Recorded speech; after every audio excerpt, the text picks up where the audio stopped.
SSM's Wednesday Global Africa program brings to you our news stories, exclusive reporting, and SSM perspectives on the day's top news. Plus, the inside scoop on Africa's most important developing stories. Join us on Wednesdays, 11 a.m. West African time.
Schengen Story magazine is an African international bi-monthly magazine based in Milan, Italy, and founded in 2016. The publication focuses on personality. In a world where news flies around every minute, you need the ability to relate and connect with what matters and stay up to date. Schengen Story Media News Echoes program is Africans in Diaspora and at Home's leading English news network, one of the most trusted, respected sources for news updates on current affairs as they affect global Africa.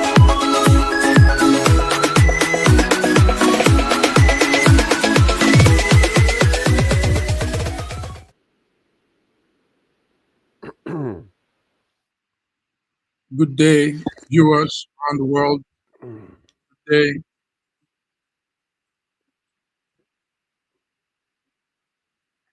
Yes. We're sorry for some of this lagging. I think the weather is hitting on some of the gadgets here too. So anyway, you are welcome. You're welcome to our Wednesday Global Africa Affair update. And I'm here in the Milan studio. My Godwin Iweajuwan. Also with me is Yes, my name is George Chuku, all the way from Canada, Toronto, and I want to welcome all the viewers around the world to our News Echo Wednesday Global Africa. Thank you for watching us. Thank you, George, for coming to. George, it's very hot here in Milan today. We're doing close to 40. Oh, wow. Yes, that's some that's Wow. heat wave there. Anyway, Oh, yeah. Good to see you, George. How's the weather there? How is the weather in Canada? The weather is actually cool. You know, it's not hot, it's not cold, it's just beautiful. So also we're beautiful enjoying for the Africans are not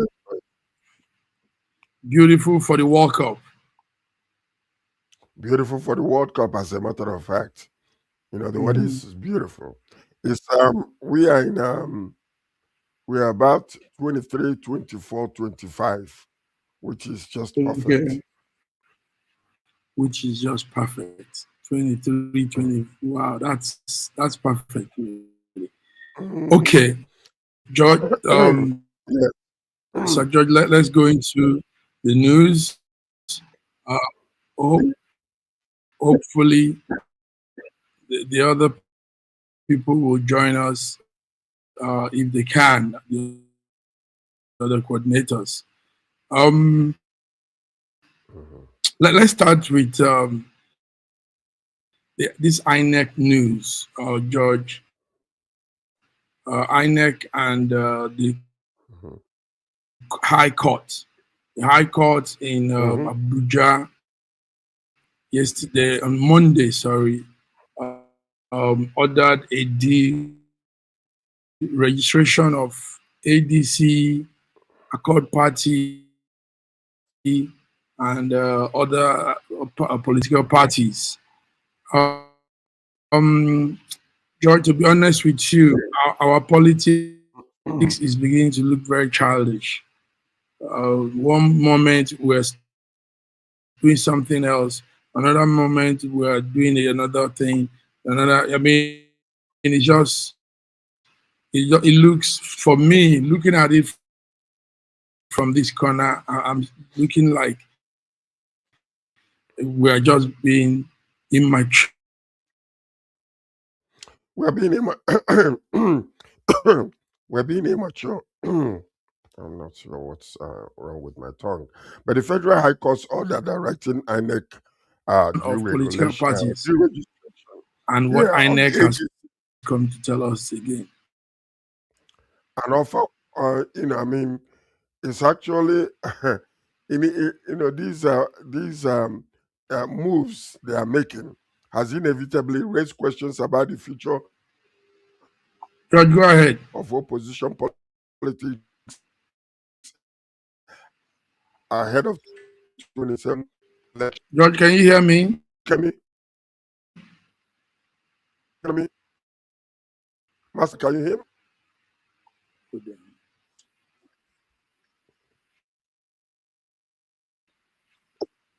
Okay, Massive Mike, can you hear me?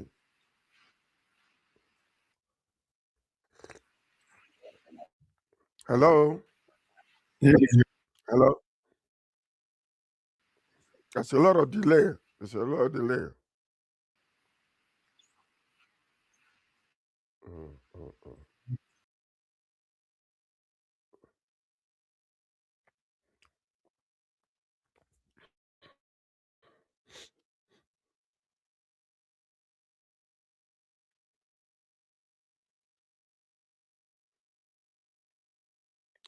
So the Federal High Court's order directs INEC to deregister the AD for other political parties has inevitably raised questions about the future of opposition politics in 2027. While the ruling is based on constitutional provisions relating to electoral performances, many observers are likely to question the timing, particularly as ADC has recently emerged as a potential platform for a broad opposition coalition, challenging President Bola Ahmed Tinubu, the APC. It is noteworthy that INEC has appealed the judgment, sought a stay of execution, suggesting that the legal issues involved are far from being settled. You know, a lot of people are looking at it like, okay, maybe they're testing the grounds. Maybe they are testing the grounds. Maybe they're just trying to see what the public will say. And that's the reason why it happened. Because if you think about it, many of the political parties, they are disapproving at this moment as actually qualified, because some that won election under ADC before other political parties that they're trying to deregister. So the critical question is not whether political parties should meet constitutional requirements, but whether those requirements are being applied consistently and impartially. In a democracy, electoral officials should be decided primarily by voters at the ballot box, not by legal technicalities significantly reshape the political landscape for the election. So the court appeals decision will now be closely watched, as it could have major implications for Nigerian politics in the 2027 general election. Yes, So that's what we are George, thank you in very regards to much. that. Yes. You're giving the update very well. Can you? I hope you can hear me. I hope I'm audible there. George, am I audible? You are now audible. So I was just Okay, saying, sir. yes, you are. Yes. The question we need to ask ourselves, the critical question we need to ask ourselves is, why is it that at this time they are coming at these political parties close before the election, Why did they not do this right after the last election? They should have Okay. deregistered most of these political parties if they did not qualify. So what they are trying to actually do is to test the ground and see what the public will say. Exactly.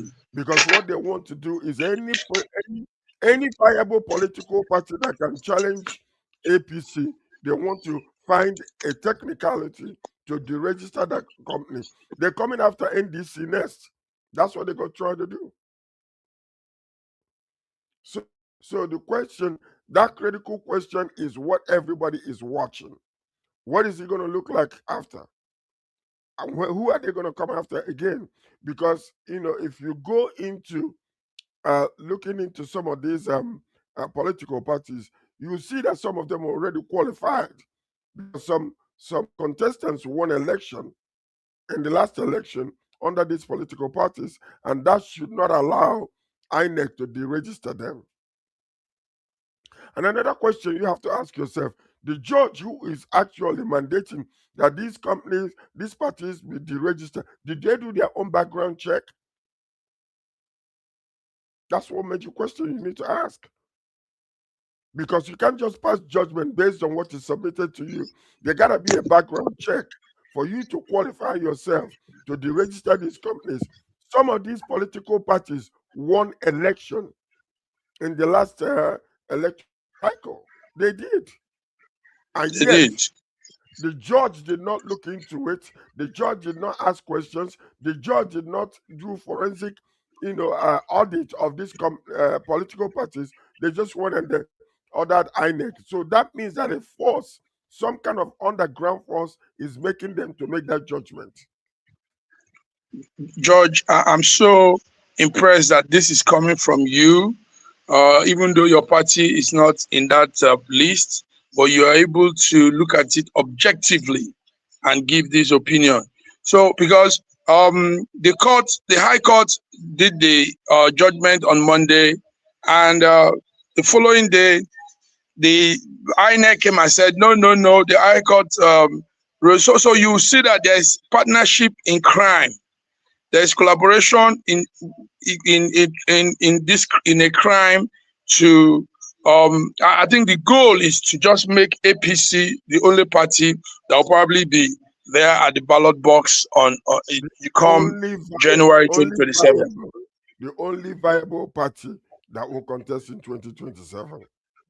Okay. Any strong opposition, they're going to find some kind of the technicality to this, to register those people.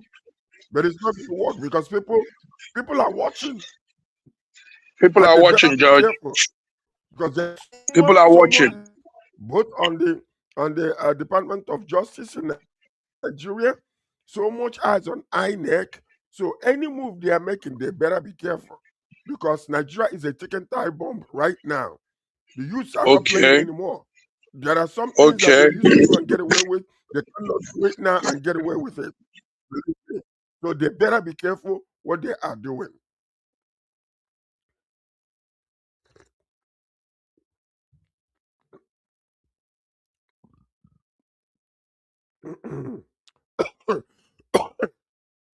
So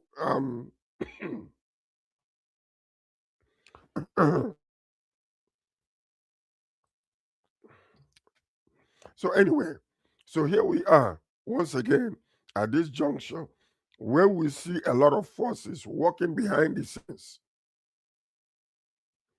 in order to weaken opposition and political parties. And those things that are being done cannot be accepted if we are in a true democracy. Every single political party, constitutionally, yes, indeed, constitutionally, there are provisions that are made for every political party that goes through the election cycle. If they do not have anybody that won under them, or if they did not get 25% in certain states. So these are requirements. But the question the general public is asking is, INEC, why did you not deregister those political parties immediately after the election when they did not meet that mandate? Why did you Okay. wait until 6 months before the election and begin to do it? That means that something is going wrong somewhere by somebody. That's it, George. That's it. That's it. So what we're looking at is the final say, because also they have postponed the they postponed the verdict and all other things till October 27th. October 27th, we'll have another hearing. So we were wondering what all of this means in our politics, because this is truly this is almost like playing games. This is like children playing house game. You know, it doesn't look concrete at all. One moment something else is happening, another moment something else is happening. So, but George, you have put it well. The judge has actually ordered INEC to bar those parties from participating in the future election, and they also said because those parties failed to satisfy the constitutional threshold requirements for political parties to maintain their legal status. Now, those threshold, one of it is that you must have a number of representative in the House and in the Senate. But ADC has one representative in the National Assembly. So I don't see why Yes. they are. Yeah. Huh? Yes. They do. They do. They do. Yeah. So I don't see why they also add that So if they have one. Yeah, go ahead. why should You were the going to. judge, I say, Why should the judge? judge not look into all of this? Why did he not look into it before passing, directed INEC to deregister these political parties? Okay. Why did he not? Okay. That means that Why he did he not? Why? decision with factual evidence. Why did he do that? A true judge Okay. would have said, okay, So INEC, provide me with every single political party who does not have a single member in the House of Representatives or qualified constitutionally to state it. He didn't do that. All the judge did was make a blanket judgment and ask INEC to register these political parties. So that means that judgment is full already. The judgment by that judge must have been by money paid to him. okay. Because if not, Okay. if he was looking at the criteria, then ADC should not be involved in in one of those to be registered. So this is where we find ourselves, George. We can see that it is a deliberate attempt, like you said, and they what they did was just exactly how you put it. What they did was to test the waters, and when they saw the reaction, they came back. See, so Yes. yes, that's it. So let's watch what happens. Let's watch what happens further. But viewers, this is what is happening. The INEC has been told to deregister some party. The same INEC came yesterday morning and appealed that order from the High Court in Abuja that was delivered on Monday. And that they said they directed the commission to deregister African Democratic Congress, ADC, AAP, that's Accord Party, Action Alliance Party, AA, and Action People's Party, APP, and even Senate Labour Party plus the CLP. So that's where we are. We'll be following up as we go on, viewers. George, thank you. George, let's look also further to, you've been talking about the state policing. So do you know, George, that some police officers are trying to kick against it? Some stakeholders in our security arm are trying to kick against it.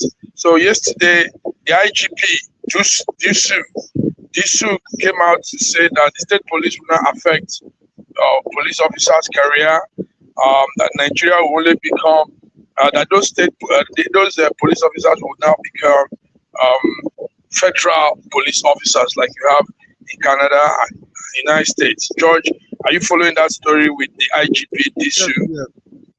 Actually, yes, I am following it, and this is reassuring clarification. By the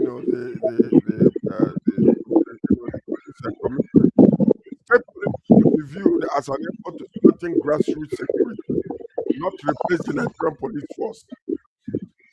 A well-structured federal police service working alongside state police could improve intelligence gathering, community policing, and overall security across the state.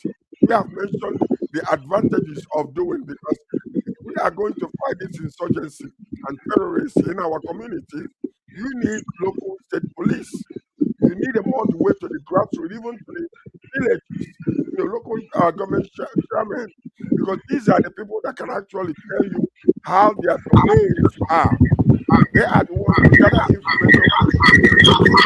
People might not be afraid to tell the truth, because most of the other places like Katsina, when you go and talk to people, citizens there, they are afraid, because as a matter of fact, the Boko Haram has been receiving taxes from the public. Can you imagine that? They have been allowed to receive taxes from the public. So most of the citizens are afraid, because they are afraid of these Islamic terrorists. But when you begin local policing, the local police force will now understand who is doing what, and at what time. So they can be able to help the federal police to collaborate together in order to stop all this nonsense that is happening in the states.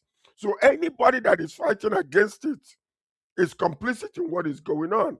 And it's simply because they believe that they're making more money now, that maybe when the state police starts, they might not be able to hide under the umbrella of the executive force to be receiving money from people. So anybody that comes against it should be looked into. What is it that they are gaining right now? Any officer who is against state policing should be looked into, because something is going on and wired in them, and they should be checked out, because we know that local policing helps both the federal force and also to help to curb this insurgency. So that's what I have to say on that one. George, what you said is exactly how it is. So anyway, the IGP Disu have assured officers of the job security. He says the Nigerian police will retain specialized unit under the proposed federal policing arrangement. So there's a proposed federal policing arrangement going on now to make sure that officers are not lost when the state police begins. So he has assured his men, officers and men of Nigerian police force, that this proposed creation of the state police will not affect their career. So police officers hear this and hear it very well, loud and clear. Listen to this. Your job will not be affected. Okay, go ahead, George. That's so stupid. That is shooting themselves on the foot. Because what is going to happen is that most of these federal police officers will be used in the local police as trainers, as those who will actually command and lead some of these local police officers, because they are already knowledgeable and trained in the force. Therefore, they should be promoted, especially, let's say, for instance, a police officer who's been in the force maybe for 20 years, but is in the federal police of force. They can be promoted to the local police officer to be part of the training and an officer over them. So why they clamoring over this? It's supposed to be a position for them to be promoted to help train the local officers and bring them up with the federal knowledge, but with the constitution or whatever new laws that are given to the state police officer, so they will know their limitations, they will know where to act and where not to act, in order not to step on the foot of the federal police force. So these are the things I don't understand the reason why they are Yes. fighting against what is supposed to help them and help the nation. Yes, the thing there is this, George. It's something we don't do well in Africa, and that is um, sensitization, creating awareness before something is done. The police, Nigerian police of Nigeria, the present police department ministry should have been doing some kind of arrangement where these police officers are sensitized into the new arrangement, so everybody is carried along. It's explained. I bet you they are probably saying this with them say, we call it them say gist, in the barrack, and some people will be saying, they talk say we go, then talk say this go, and no concrete plan and information on the whole thing. So this is where we lag behind. This is where we really draw back, when we don't know how to do this mass media and carry our people along in arrangements, government policies, new plans, and all of that. So that's what the problem is. Exactly what you are saying. The government, who has been, advocating for this, the president should have brought a special task force, trained task force, who will go around the nation and talk to local people about the advantages of local policing, what it will help do, how it's supposed to function, how it will benefit the locals, and how it will benefit the national police force. That's one. Yes, you are right. That's one thing we don't do. We jump into things without preparation. We jump into them because they look good, but the general public is lagging behind with the understanding and the knowledge and expertise that is needed for us to support such viable move. So I believe that it is the function of the federal government by the president himself, since it's already ratified through the House and through the Senate, and is now becoming a law. Let there be a sensitization around the nation for people to come out, go to these places and talk to them and explain to them how and when it's supposed to be implemented and how it's supposed to be done, and the advantages of doing that, and tackle any opposition that is coming with reasonable explanation. How?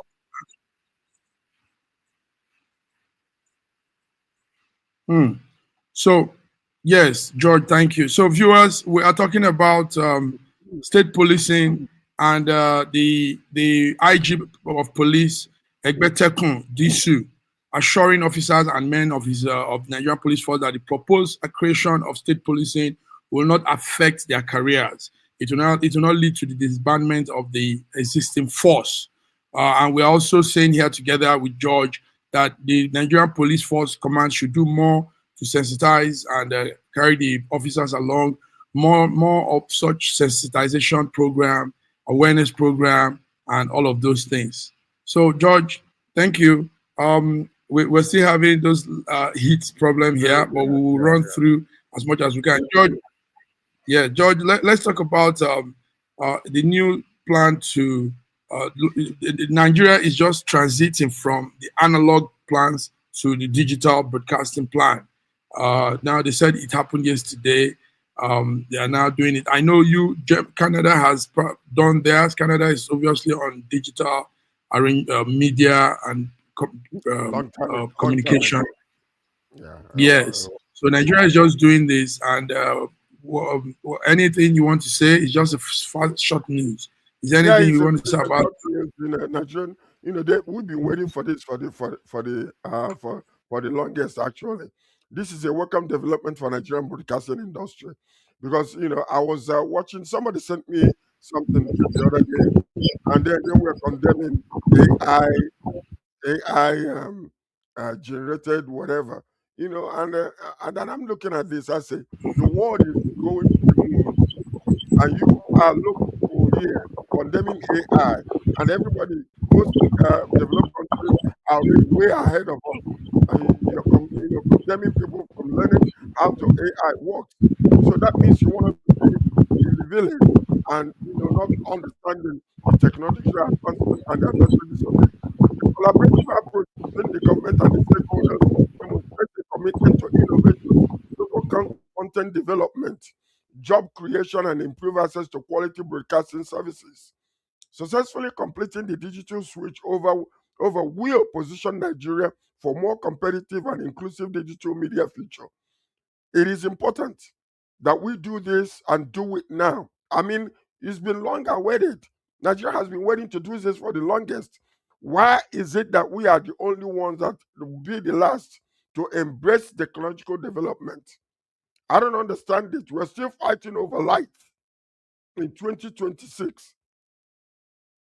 Why Elon Musk is trying to build houses in Mars and in the moon to call information up there, and we're still battling over giving light to common man. That is it. Nigeria should be ashamed of itself. Honestly, we should be ashamed. I yield the floor.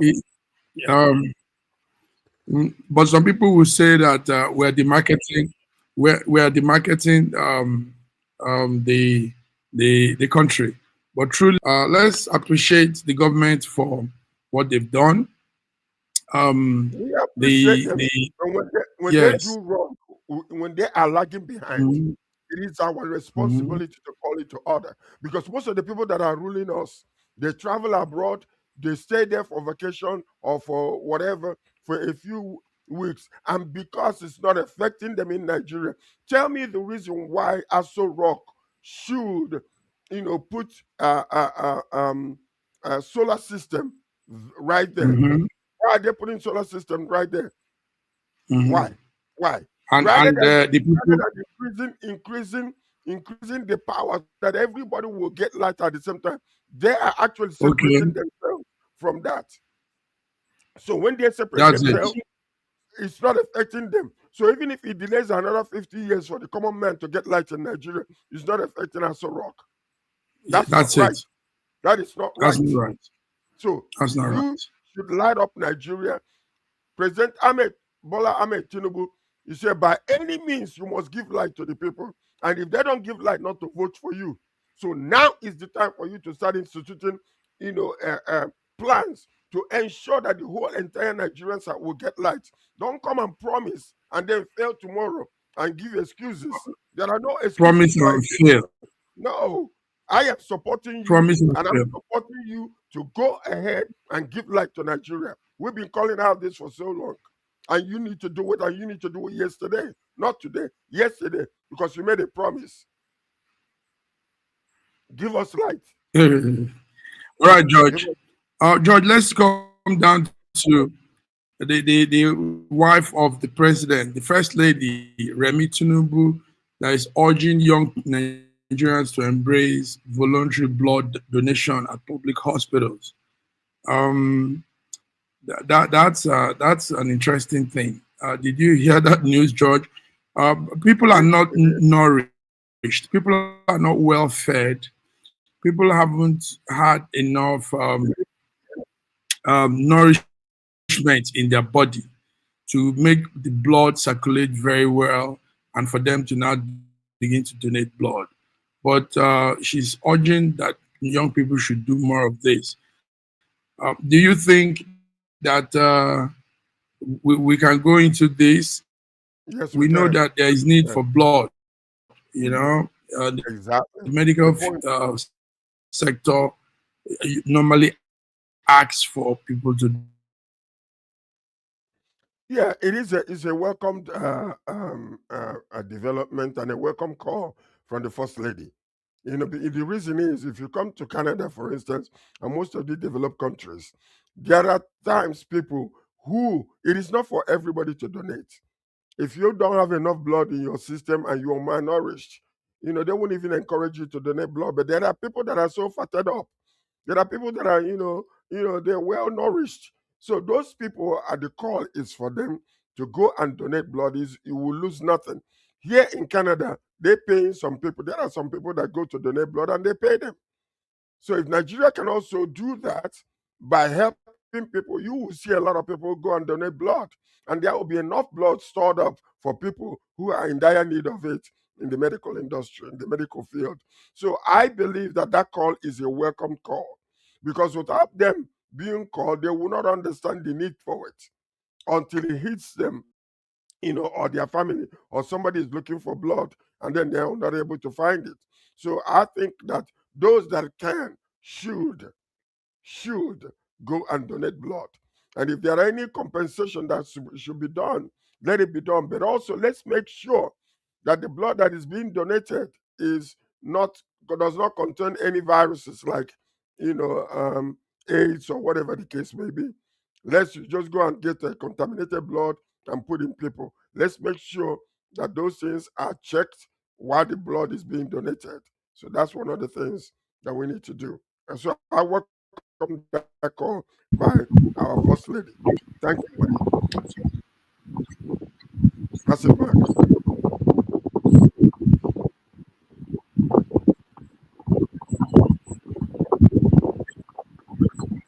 So in addition to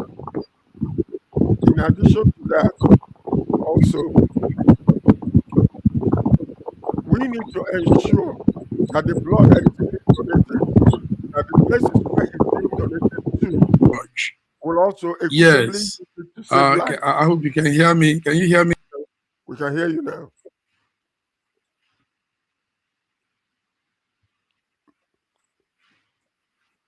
My Godwin, are you there? Yes. Can you hear me now? We can. I'm here. It's pretty. So what I'm saying is, it's not a bad thing, like you said earlier, to donate blood, but it has to be done right. It has to be done well. You have to be nourished before you can do that. Let's bring in also our diva from Lagos, Nigeria, BD Nana. BD, we need you to. We also have Dr. Olufemi. Dr. Olufemi from is back in the UK now. Just arrived this morning. Just arrived this morning. Wow. Dr. Femi, you look well nourished. You're supposed to have donated blood before you came back. Oh. Did you I did. I donated to the mosquitoes.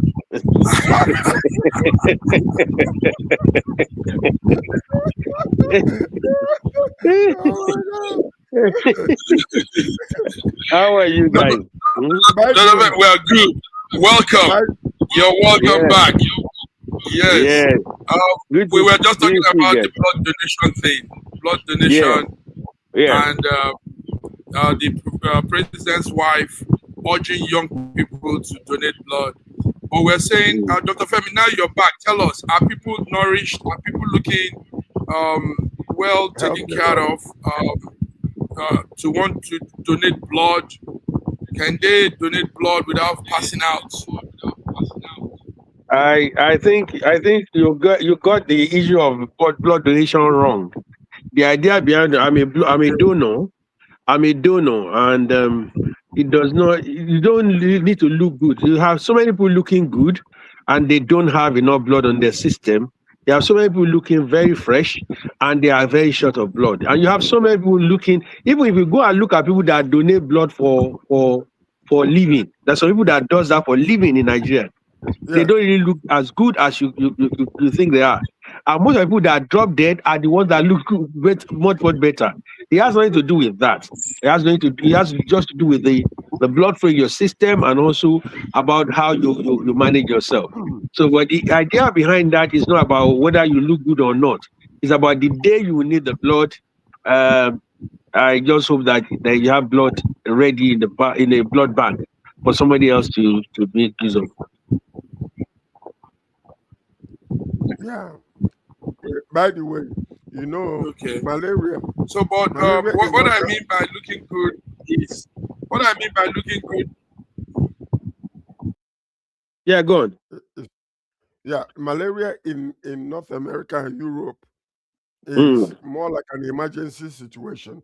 So I Yeah. hope that after you donated blood to the mosquitoes, that you're taking your sondosondom medicine, which is because in North America and Europe, once you say malaria, they'll quarantine you and begin to check. I lost a friend of Mm. mine many years Mm. ago.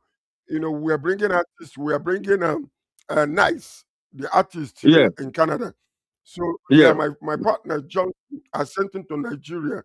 He's not been in Mm. Nigeria for many years. He went there Yeah. and got eaten up by mosquito. He came here 5 days after he died. Why? Wow. Because he was rushed to the hospital. The hospital did not know what to do with him because it was Wow. malaria, and they quarantined him and put him aside. By the time they were able to send his blood in for test to come back, the man was died. He died. Oh, So you God. gotta be Oh, God. careful. So make sure Ah, that you take all the look, medication that you need to, unless they give you a shot when before you you to when you Nigeria. get to Nigeria, the thing is this is about because he's not been there for a while and maybe just expose himself to the mosquito. What we normally do, like my children also, and my friend has not been to Nigeria for a while. So when we got to Nigeria, just go you took anti-malaria first. That's what they do the first day we arrived. So before we said that everybody took anti-malaria.